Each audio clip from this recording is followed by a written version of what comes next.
There's a lot of big issues that have surfaced in recent years during the Justin Trudeau government that really deserve to be discussed during this election. The lab scam issue, for sure. Dealing with foreign affairs vis-a-vis the India trip, things with Saudi Arabia, yes, they really matter. But there's one issue that really matters when it comes to building a prosperous and secure future for Canada, not just for the next couple years, for the next term, but really for decades to come. And that is Canada's relationship with China. So many different issues bubbling on the fore right now, whether it's the Huawei issue or ones that are being discussed quite recently. During the first debate, Andrew Scheer brought up multiple times the need to withdraw from the Asian Investment Infrastructure Bank. And I imagine a lot of Canadians watching that probably thought, what exactly is he talking about? What is this thing?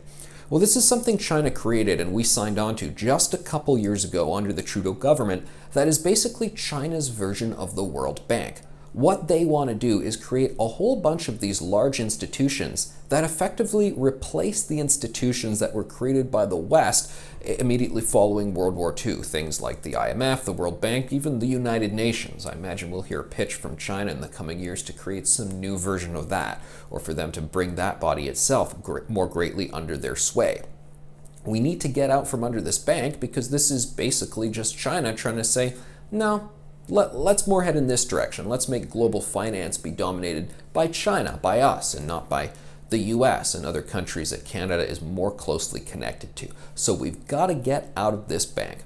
Also, at the time of me making this recording, news has only just broken that a senior RCMP Director General involved in intelligence issues has been arrested and charged related to espionage matters. Now, right now, there's not too much we know about the details of this individual, but we do know that he has an academic specialty in East Asia matters. So perhaps there's something involving China here in this story. And even if it's not specifically related to China, we know for sure that there have been a lot of questions about Chinese espionage, misinformation, and influence in Canada for years. It's something that has not been discussed as much as it should, and we need to discuss it now.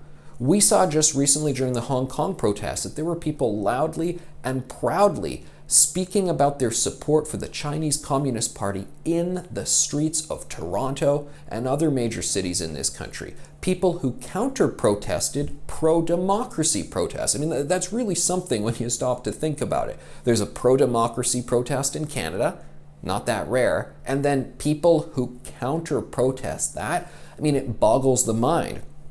We also had at the Montreal Pride Parade pro-China elements disrupting a pro-Hong Kong, pro-democracy LGBT contingent at that Montreal Pride, and they were so disrespectful that they hounded people there, and even, get this, Pride parades, pretty much all of them do a minute of silence to honor people who have recently died of AIDS. They sung the communist anthem during that minute of silence. So this is not even something that's all that clandestine happening. This stuff is sometimes happening quite openly in our face. Now, I've said many times that Canada 150 the other year, it was a great celebration looking back on our history and how great our country is. The one thing we didn't do enough was talk about the next 150. How do we even get to Canada 300? Because when you look at the things that China is doing, basically trying to swallow up other countries like Hong Kong and Taiwan, or trying to bring other countries such as in Africa or in Eastern Europe under their sway and beholden to them in many ways,